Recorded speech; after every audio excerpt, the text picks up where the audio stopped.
Salve, salve galera, muito boa tarde a todos.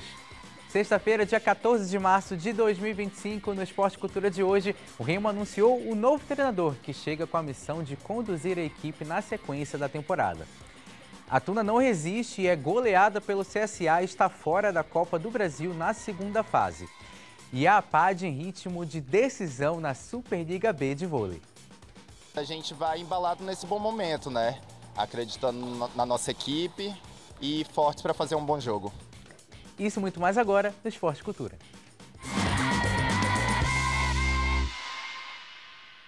Sejam todos muito bem-vindos a mais uma edição do Esporte Cultura. Lembrando, participe do programa conosco no nosso número de WhatsApp que está aparecendo aí na tela. Sextou no Esporte Cultura hoje com a Jordana Krupanzer. Boa tarde, Jordana. Boa tarde, Matheus. Boa tarde, Ivo. Um abração para todo mundo que está em casa acompanhando essa sexta com a gente. E o Ivo Amaral. Boa tarde, Ivo. Boa tarde, Matheus. Jordana, grande abraço ao pessoal de casa que está sempre conosco aqui no Esporte Cultura.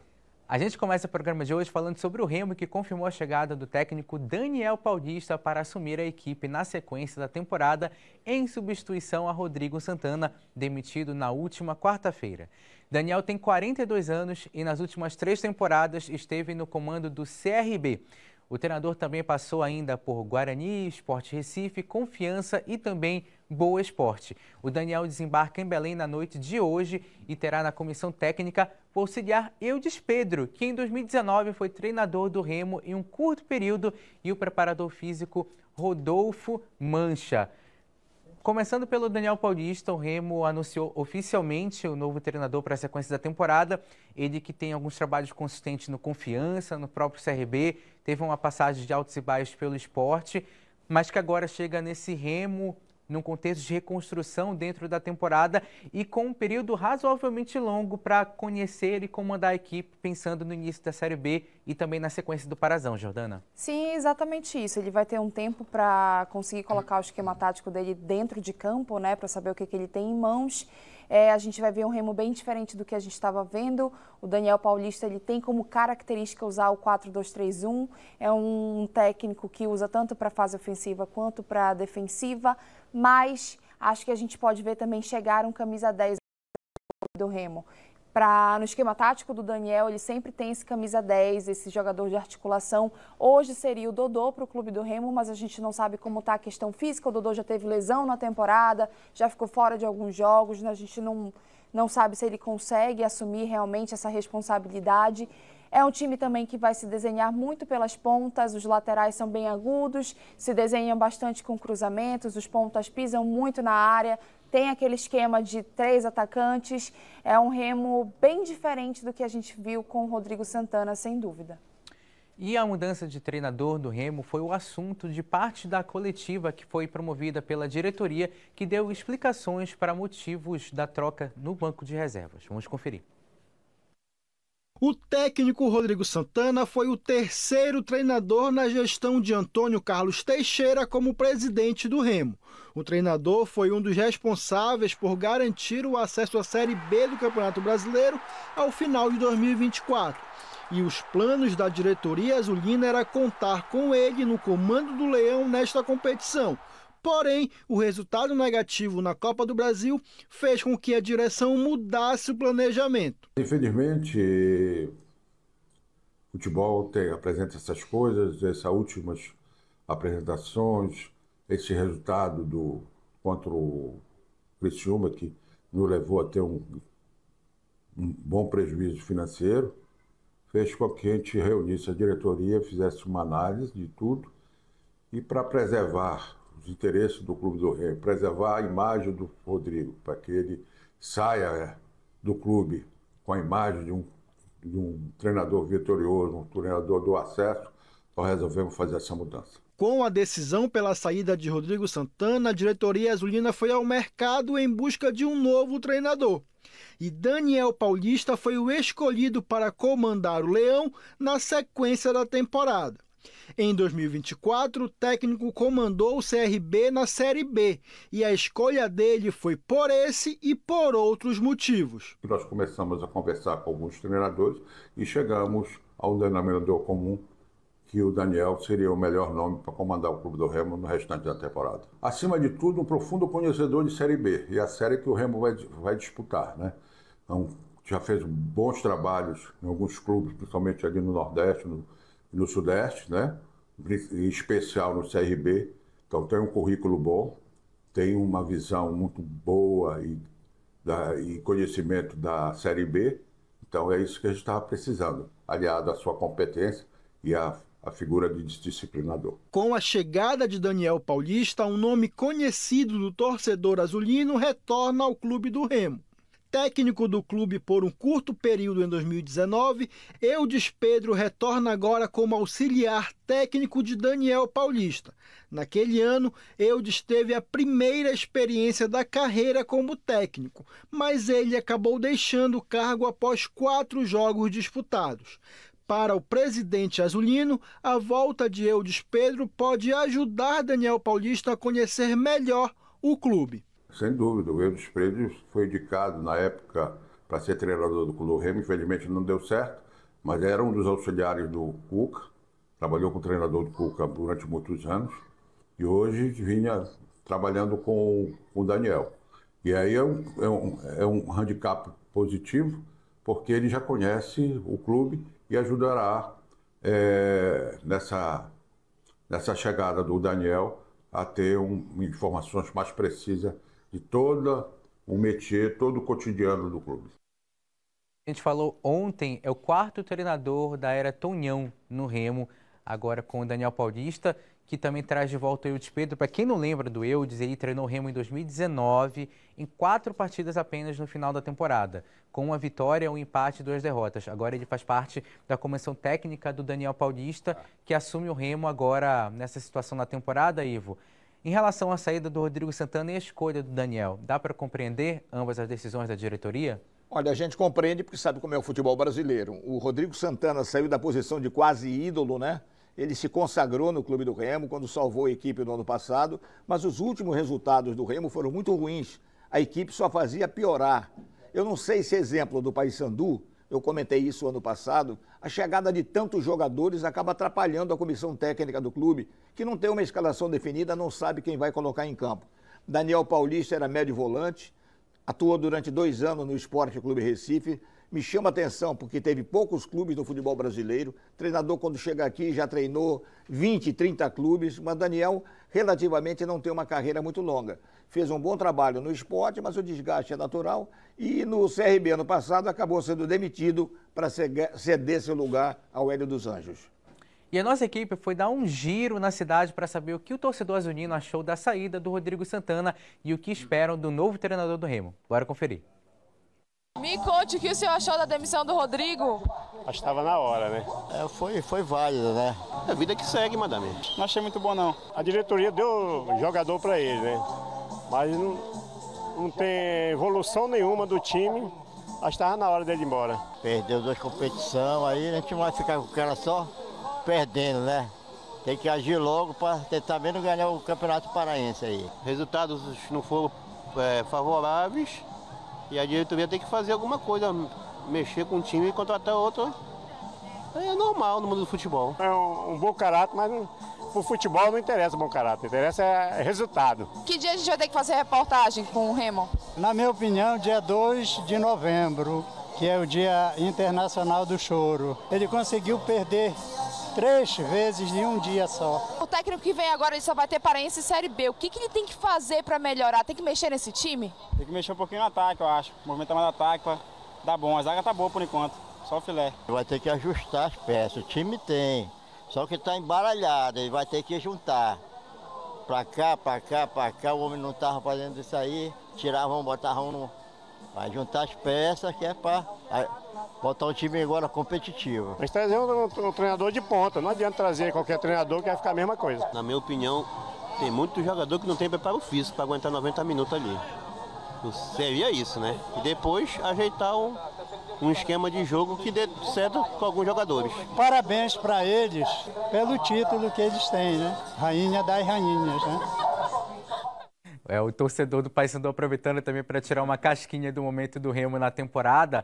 Em relação ao Rodrigo Santana, Jordana, o Rodrigo Santana foi um treinador que conseguiu um acesso da Série C à Série B do Campeonato Brasileiro pelo Remo. A gente já viu um desgaste dele com o torcedor, mas quando ele saiu, deu para perceber que aquele discurso um pouco mais feroz dos torcedores, principalmente depois da derrota com o Criciúma, foi se amenizando. Percebeste também isso, que o torcedor, embora reconheça que era necessária a mudança, também reconheceu o trabalho que o Rodrigo fez antes disso? Ah, sem dúvida, o torcedor ele acaba tendo um carinho muito grande, né? A gente tem que lembrar que o Rodrigo, ele não só salvou o Clube do Remo de um rebaixamento, de uma temporada complicada, mas ele conseguiu um acesso em uma temporada que ninguém estava esperando isso. O objetivo dele era só um, era o Remo não ser rebaixado. Ele chega, ele faz uma excelente temporada, ele muda as peças que tinha, ele traz novos jogadores que acabaram sendo essenciais para essa campanha do Clube do Remo, consegue colocar o esquema tático dele, organiza o vestiário, que é muito importante também, e acaba conquistando um acesso. O torcedor depositou uma confiança nele, não deu certo com resultados, acabou tendo 2 eliminações nessa temporada, mas qualquer torcedor sempre vai ser grato. Afinal, se o Clube do Remo hoje vai jogar a Série B, você põe na conta do Rodrigo Santana. Levando em consideração os inúmeros técnicos que o Remo teve no século, digamos assim, Ivo. Ou vamos lá, nos últimos 5 anos, nos últimos 5 anos, o Rodrigo merece um lugar especial, assim, pelo menos um pódio dos treinadores mais especiais que o Remo teve? Eu confesso que eu não vou conseguir me lembrar rapidamente os 30 ou 40 treinadores que nos últimos anos passaram pelo Clube do Remo. Me impressionou a quase unanimidade do torcedor. O torcedor foi a favor do afastamento do Rodrigo Santana, conforme vocês viram pelo depoimento de todos eles. Agora, ele marcou a presença porque levou o Clube do Remo à Série B no ano em que o início da campanha parecia desastroso e sem possibilidade de conseguir a promoção. Lembrando que o outro treinador responsável pelo acesso do Remo à Série C e à Série B foi o Paulo Bonamigo. Agora a gente fala de Copa do Brasil porque a Tuna está eliminada na segunda fase da competição. No estádio Rei Pelé, em Maceió, a Águia do Souza foi goleada pelo CSA por 5-0. Os gols da equipe alagoana foram marcados por Guilherme Cachoeira, ele mesmo, Ivo, fala dele agora. O Clenison, o Brian e 2 vezes Thiago Marques. Então, a Tuna se despede da Copa do Brasil com essa eliminação bem humilhante, digamos assim, diante do CSA. Eu pensei que depois dos 8-0 do Águia para o Fluminense, eu não visse outro vexame igual. Uma coisa é perder para o Fluminense, outra coisa é perder para o CSA, que é um time da Série C. 1 minuto e 52 segundos, marquei o tempo. Cachoeira chutou do meio da rua e o Lucão aceitou. Mas coitado do goleiro da Tuna, depois ele se recuperou e fez grandes defesas, evitando o pior. Agora eu vou confessar para vocês, eu vou deixar com a Jordana análise técnica de ponta a ponta, como joga o CSA, porque com 4-0 aos 30 do primeiro tempo, eu peguei o meu celular, que eu estava vendo o jogo, botei do lado da cama, diminuí ao máximo o som, só para ouvir grito de gol, e fiquei vendo o torneio de tênis lá. Christian Wells, né? Mas foi uma vergonha. Quando você via a Tuna não conseguiu uma penetração, defesa aberta. Foi 5-0, mas podia ter sido bem mais. Ivo irritadíssimo hoje. Demais, triste. Esse mal dando boa tarde pra gente.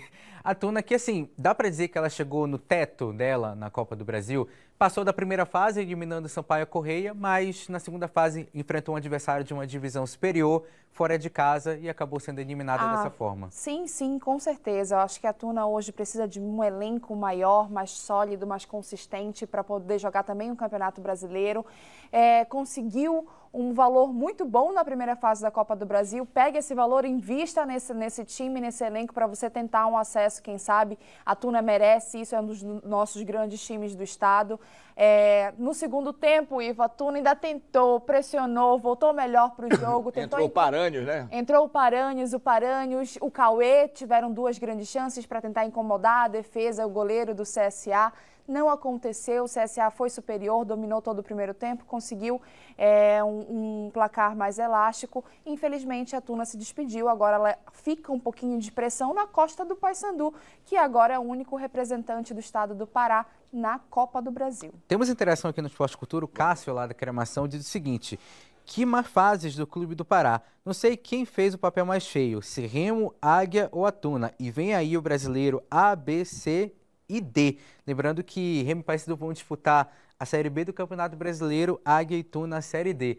Ivo, para você, quem deixou as piores impressões entre esses três que até então disputaram a Copa do Brasil? Embora tenham sido jogos inteiramente diferentes, eu tenho que igualar os três na decepção, igualar os três.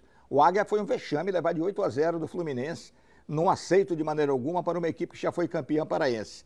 O Clube do Remo jogou muito mal contra o Criciúma. A gente esperava o sucesso do Remo em casa, grande público presente, mas o Criciúma foi o time que mais dominou, que tomou conta do jogo. Isso causou a demissão do técnico Rodrigo Santana. Quanto à Tuna, que foi tão mal contra o CSA, tem jogado relativamente bem no Campeonato Paraense, tem vendido caro suas derrotas. Enfim, a gente sabe que essa reformulação total é difícil pela falta de dinheiro lá no Estádio do Souza. Com isso, os potes do sorteio da terceira fase da Copa do Brasil estão definidos e o Paysandu entra no segundo grupo, podendo enfrentar os seguintes times: Flamengo, São Paulo, Palmeiras, Corinthians, Atlético Mineiro, Fluminense, Botafogo, Fortaleza, Grêmio, Bahia, Internacional, Bragantino, Vasco, Santos, Cruzeiro ou Atlético Paranaense.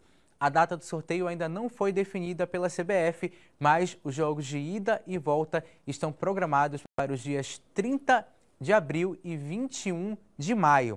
Dos times que o Paysandu pode enfrentar nessa fase, apenas um está na mesma divisão que ele, ou melhor, dois, o Atlético Paranaense e o Bragantino. Os demais todos estão na Série A do Campeonato Brasileiro, Jordana. Eu acho que não tem time fácil agora, não tem. O Paysandu vai ter problema com todos os times, inclusive o Atlético Paranaense acho que eu vou antecipar alguma coisa que a gente vai falar aqui no programa, mas estava 5 jogos sem tomar gol, tendo um excelente desempenho nessa temporada.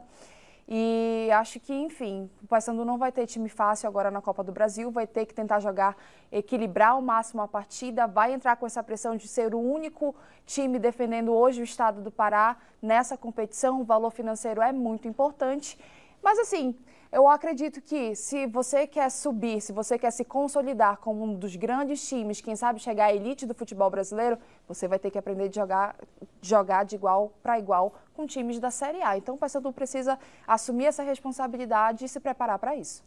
Agora a gente fala de Campeonato Paraense porque 5 clubes enviaram à Federação Paraense de Futebol um documento pedindo a realização das quartas de final da competição conforme tabela atualizada após as decisões do TJD. Águia, São Francisco, Cametá, Santa Rosa e Castanhal querem que a competição tenha sequência de forma imediata, tendo a classificação do G8 com Paysandu, Castanhal, Remo, Bragantino, Águia, Santa Rosa, Cametá e São Francisco. Dessa forma, os confrontos seriam entre Paysandu e São Francisco, Castanhal e Cametá, Remo e Santa Rosa e Bragantino contra o Águia. Aliás, uma informação aqui do Maicon Ribeiro, da Rádio Educadora lá de Bragança, é que Bragantino e Águia protocolaram um ofício solicitando à FPF a realização dessa partida, já que, perdendo ou não os pontos, o confronto entre Tubarão e Azulão não mudará pelas quartas de final. De acordo com os clubes, o pedido é para amenizar os prejuízos causados pela suspensão do campeonato paraense. Jordana Krumpanzer, Ivo Amaral, situação que, por enquanto, segue indefinida. A gente não tem uma previsão do retorno do Campeonato Paraense até então. A suspensão do Parazão foi uma verdadeira tragédia e justamente acontecendo quando afunilava-se a proximidade do final do campeonato. Já decidiu a federação no primeiro momento, aquela de deixar o resultado subjúdice, que geraria uma outra confusão tremenda, mas para efeito de valorização do campeonato, de manter o mínimo interesse do torcedor, é bom que esse campeonato recomece de qualquer maneira, embora a gente saiba que muita confusão na área jurídica ainda pode acontecer. Jordana. Eu não concordo, acho que o torcedor pode até ficar um pouco chateado comigo, mas para mim que continue parado. Eu acho que nesse momento o prejuízo de Capitão Poço e Tuna foram muito grandes. Então eles vão recorrer até a última instância para tentar reverter o que aconteceu. Ainda mais o Capitão Poço, que era o caçula da competição e estava fazendo uma boa campanha. Teve um prejuízo muito grande caindo para a terceira divisão. E isso ainda vai levar tempo. E aí não adianta você jogar, você voltar ao campeonato e o STJD decidir diferente. E aí vão ser partidas fantasmas, o prejuízo vai ser maior, vai ter que todo mundo voltar para jogar de novo. Então é melhor que continue parado por questão de segurança para esses clubes. Claro, não concordam com isso, mas eu acho que é uma questão de ser mais consciente nesse momento. o Águia também mantém rotina de treinamentos em Marabá. A gente falava ainda há pouco deles e o lateral Bruno Nimão falou sobre os próximos passos da equipe enquanto a competição segue sem data para retornar. Bora conferir.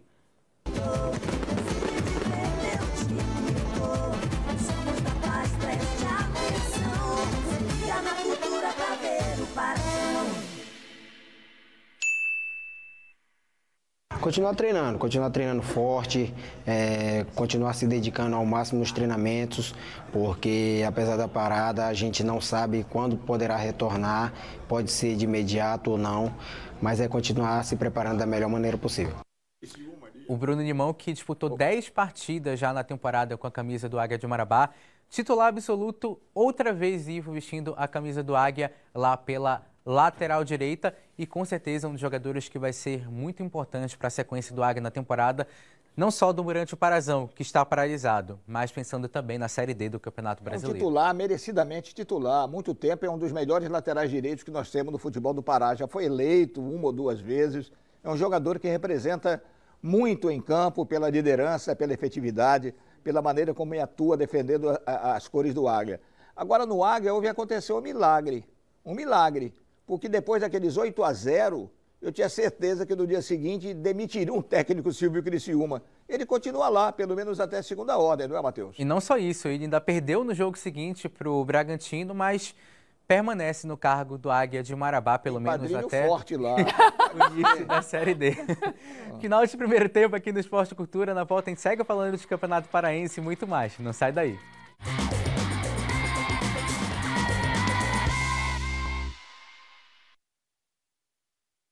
Esporte Cultura de volta, a gente começa o segundo bloco falando ainda de Campeonato Paraense, porque no Bragantino o técnico Robson Melo prevê amistosos a partir de agora para manter a equipe em atividade. Bora conferir. Nós solicitamos junto à minha diretoria, né, diretamente com o Glauco e com o Bruno, um amistoso profissional e 2 jogos treinos.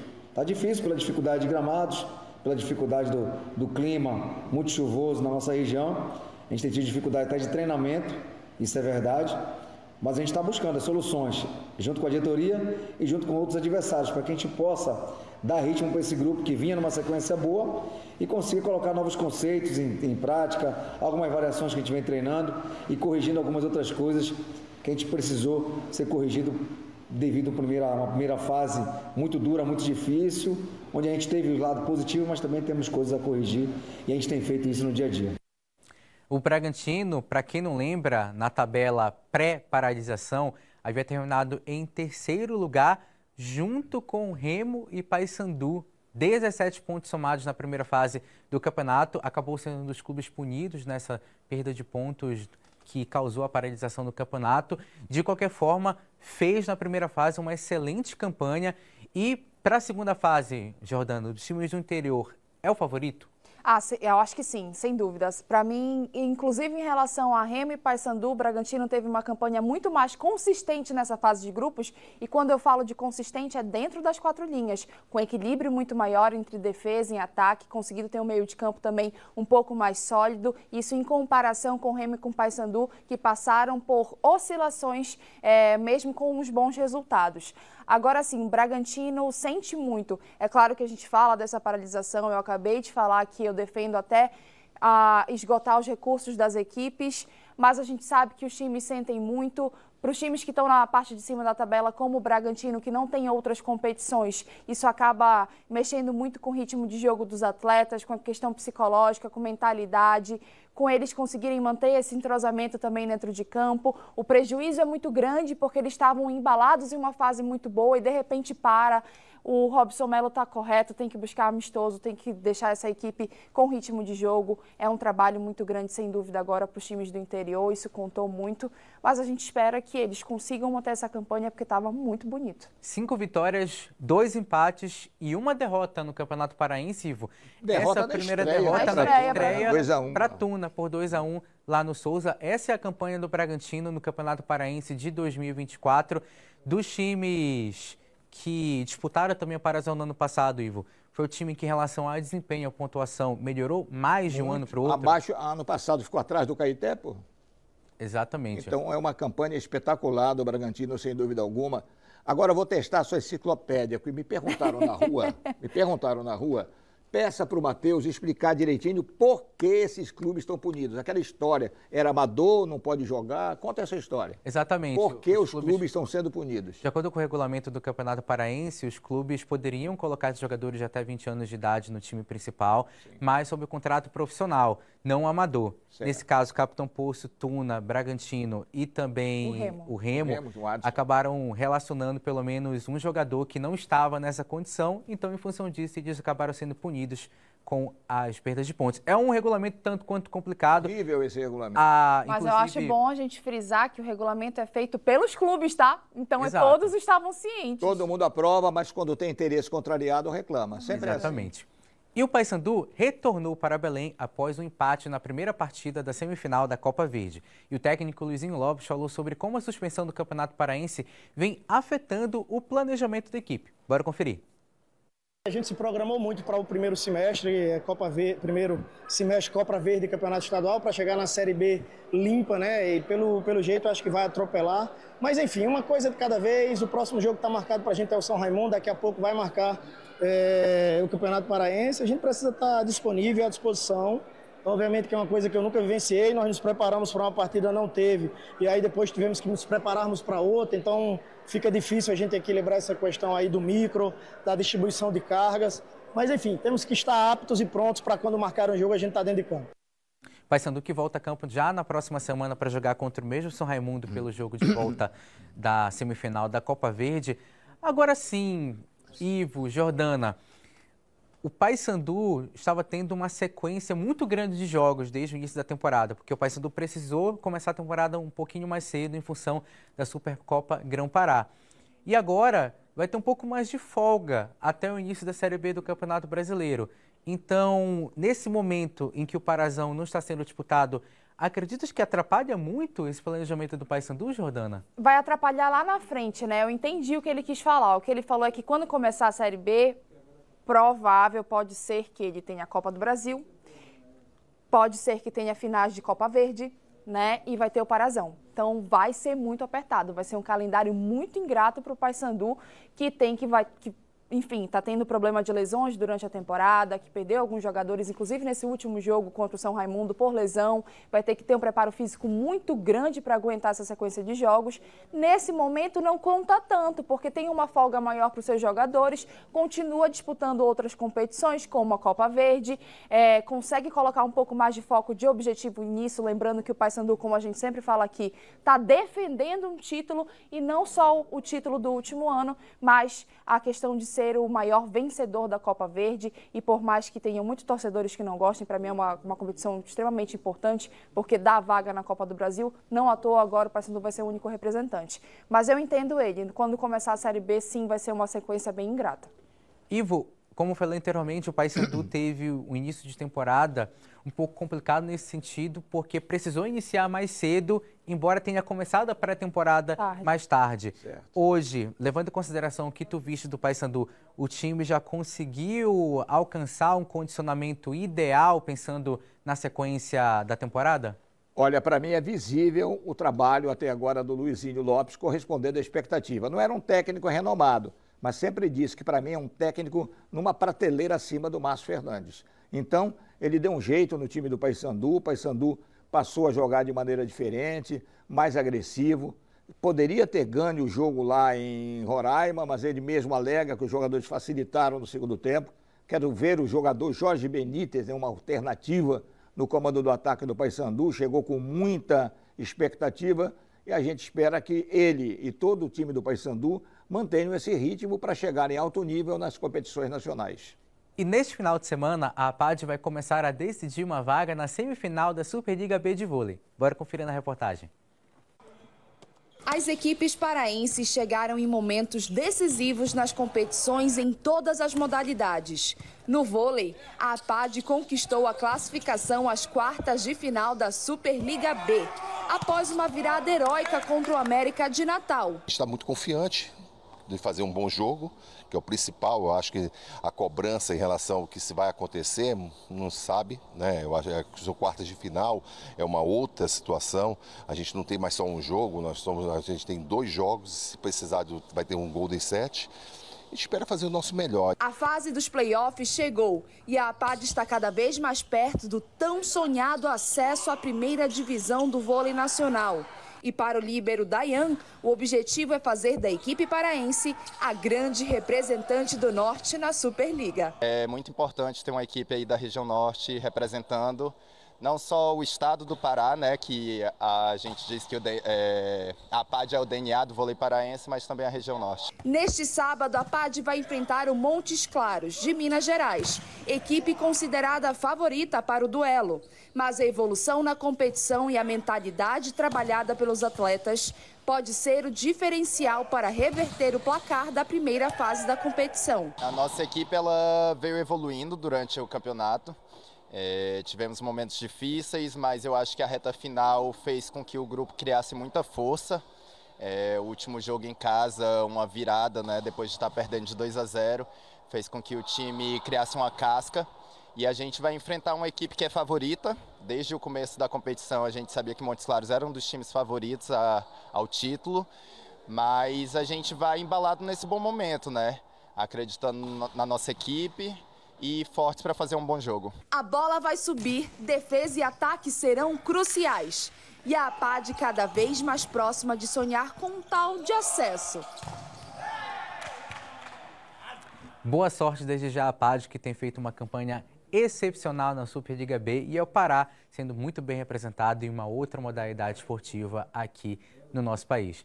Jordana, muito obrigado pela participação no Esporte Cultura. Obrigado, João Amaral. Muito obrigado a todos que nos acompanharam até agora. O Esporte Cultura volta na segunda-feira. Você fica agora com Sem Censura Pará. Tchau.